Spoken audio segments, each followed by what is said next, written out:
Breaking news చూస్తున్నాం. Turkey Apple దిగుమతులను Bharat boycott చేస్తుందని ఢిల్లీ ముఖ్యమంత్రి రేఖా గుప్తా అన్నారు. భారత్ కు వ్యతిరేకంగా టర్కీ, అజర్బైజాన్ పనిచేయడంపై భారతీయులందరూ ఆగ్రహం వ్యక్తం చేస్తున్నట్లు ఆమె తెలిపారు. ఆపద సమయంలో ఆదుకున్నా కూడా టర్కీ మానవత్వం మరిచి సాయం చేసిన చేతులనే నరకాలను చూస్తోందని ఆరోపించారు. ఉగ్రవాద మద్దతుదారులకు వ్యతిరేకంగా భారత్ ఐక్యంగా పోరాడుతుందన్నారు. భారత్ ఇవాళ ఢిల్లీలోని మండి మార్కెట్లను పరిశీలించిన అనంతరం ఆమె వ్యాఖ్యలు చేశారు. అటు స్వదేశీ జాగరణ్ మంచ్ ఆధ్వర్యంలో టర్కీకి వ్యతిరేకంగా భారీ నిరసన చేపట్టారు.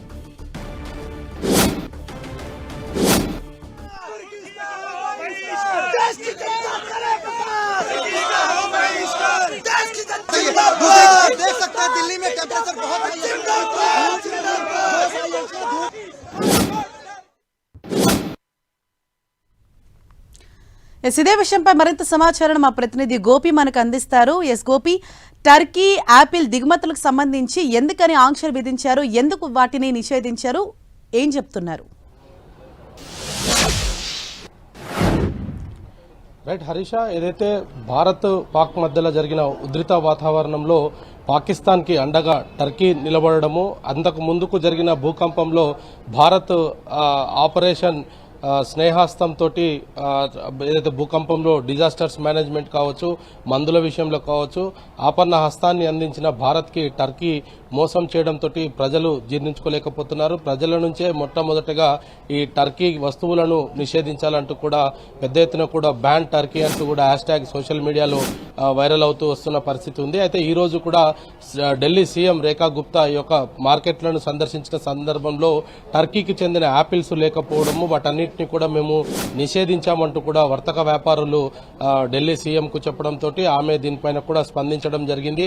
భారతదేశ పౌరులంతా కూడా ఉగ్రవాదాన్ని వ్యతిరేకంగా పోరాడడంలో భారత ప్రభుత్వంతో అండగా ఉన్నారంటూ కూడా ఆమె మాట్లాడడం జరిగింది. టర్కీ యాపిల్స్ కు సంబంధించి కావచ్చు, ఇంటీరియర్ డిజైన్స్ లో టర్కీకి సంబంధించిన మార్బుల్స్ ని ఎక్కువగా భారత్ దిగుమతి చేసుకుంటుంది. అటువంటి విషయంలో కూడా ఇంటీరియర్స్ కి సంబంధించిన విషయంలో కూడా టర్కీ సంబంధించిన వస్తువుల్ని భారత్ లో మేము అమ్మమంటూ కూడా ఇటు డీలర్సే దాన్ని నిషేధిస్తూ ఉండడము. ముఖ్యంగా ఈ సీజన్స్ లో ఇటు హిమాచల్ ప్రదేశ్ నుంచి యాపిల్స్ పంట తక్కువగా ఉండడంతో విదేశాల నుంచి అమెరికా, అదేవిధంగా ఇరాన్ అట్లాంటి దేశాల నుంచి ఎక్కువగా టర్కీ ఇటువంటి దేశాల నుంచి అయితే మనం యాపిల్స్ దిగుమతి చేసుకుంటాం. 300 నుంచి 400 వరకు కూడా ఈ యొక్క యాపిల్స్ ధర ఉంటుంది కేజీకి. అటువంటి యాపిల్స్ ని ప్రస్తుతం భారత వర్తక వ్యాపారులు స్వచ్ఛందంగా వాటన్నిటిని కూడా బ్యాన్ చేయడం జరిగింది. పాకిస్తాన్ తోటి స్నేహాస్తం అందించడం, భారత్ కు వ్యతిరేకంగా డ్రోన్లను పాకిస్తాన్ కి సహాయం చేయడం వంటి అంశాలపైన కూడా టర్కీ కొంత భారత్ కు వ్యతిరేకంగా రావడంతో టర్కీకి సంబంధించిన వస్తువులన్నింటినీ కూడా ప్రస్తుతం భారత్ నిషేధించడం జరిగింది. దీనికి సంబంధించి ఇప్పటి వరకు కూడా కేవలం వర్తక వ్యాపారులు మాత్రమే మాట్లాడడం జరిగింది. కానీ మొదటిసారి ఢిల్లీ సీఎం దీనిపైన స్పందించారు. హరీష, గోపి, అంటే టర్కీకి సంబంధించిన వస్తువులు నిషేధించడం అంటే ఇప్పుడు మనం తాజాగా అయితే యాపిల్ ఇంపోర్ట్స్ ని ఆపేస్తున్నట్టు తెలుస్తోంది. అంటే ఇంకా ఏ వస్తువులపైన ఈ బ్యాన్ విధించారు?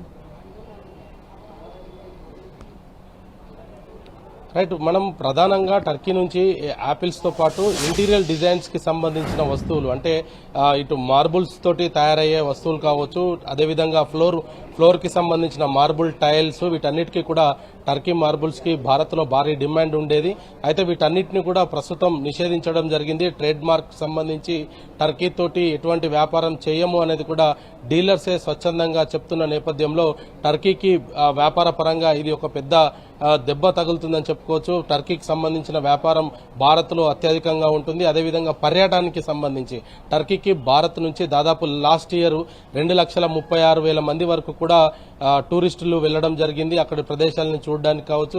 దాని ద్వారా కొన్ని కోట్ల డాలర్ల రూపాయలు టర్కీ ఆదాయాన్ని గడించడం జరిగింది. ఈ సంవత్సరం ఇటు బుక్ మై ట్రావెల్ కి సంబంధించి కావచ్చు, ఇతర ప్లాట్ఫామ్స్ లో నుంచి కూడా టర్కీకి సంబంధించిన సర్చ్ ఇంజన్స్ లేవు. టర్కీని ఎవరు కూడా సెర్చ్ చేయట్లేదు. అదేవిధంగా ఇప్పటికే బుక్ అయిన టికెట్స్ ను కూడా రద్దు చేసుకుంటున్నట్టుగా కూడా ఎయిర్ కు సంబంధించిన టికెట్స్ రద్దు అవుతున్నట్టుగా కూడా ఇటు ప్లాట్ఫామ్స్ అన్ని కూడా చెప్తున్న పరిస్థితి. మేక్ మై ట్రిప్ ముఖ్యంగా అత్యధిక పాత్ర పోషిస్తుంది. ఇటువంటి టికెట్స్ బుక్ చేయడానికి కానీ అక్కడ లోకల్లో ఉన్న హోటల్స్ ట్రావెల్స్ కు సంబంధించి కూడా మేక్ మై ట్రిప్ ఒక అఫీషియల్ గా కూడా అది ట్వీట్ చేయడం జరిగింది. గత కొద్ది కాలంగా టర్కీకి ఎవరు కూడా అంటే భారత్ పాక్ మధ్యలో ఉధృత వాతావరణం నెలకొనడము, ఆ యుద్ధ ప్రత్యక్ష సమయంలో కూడా టర్కీ పాకిస్తాన్ కి సపోర్ట్ చేస్తూ భారత్ కు వ్యతిరేకంగా డ్రోన్స్ ను సప్లై చేయడంతో ఇటువంటి నిర్ణయం భారత ప్రజల నుంచి రావడంతో ప్రభుత్వాలు ఇక్కడ కూడా టర్కీకి సంబంధించి నిషేధాలు అయితే విధించలేదు. కేవలం ఈ సోషల్ మీడియాకు సంబంధించిన అకౌంట్స్ మాత్రమే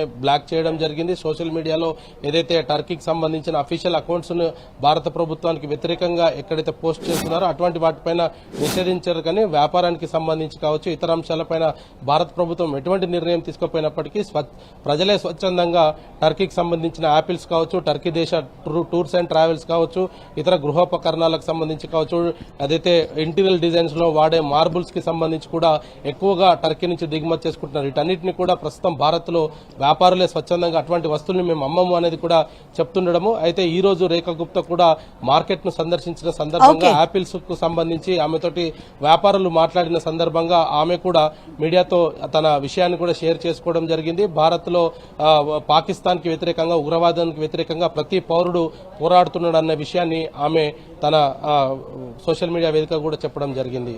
right, thank you Gopi. Bharat के खिलाफ कोई भी देश यदि किसी भी प्रकार से इन्वॉल्व होता है तो उसका हर प्रकार से बायकॉट देश की जनता करेगी. मैं तो इन सारे व्यापारियों को साधुवाद देती हूँ कि जिन्होंने तुर्की की पूरी जो सेब का इंपोर्ट यहाँ पे होता था और वो व्यापार भारत के साथ होता था, व्यापारियों ने स्वयं से अपनी ऊर्जा के साथ जो मना किया है, ये सच में उनकी देशभक्ति है. भारत एकजुट है, एक मत है और किसी भी ऐसे देश जो आतंकवादियों के आका हैं उनको सपोर्ट नहीं किया जाएगा. उनसे व्यापार बंद, वार्ता बंद, संबंध बंद.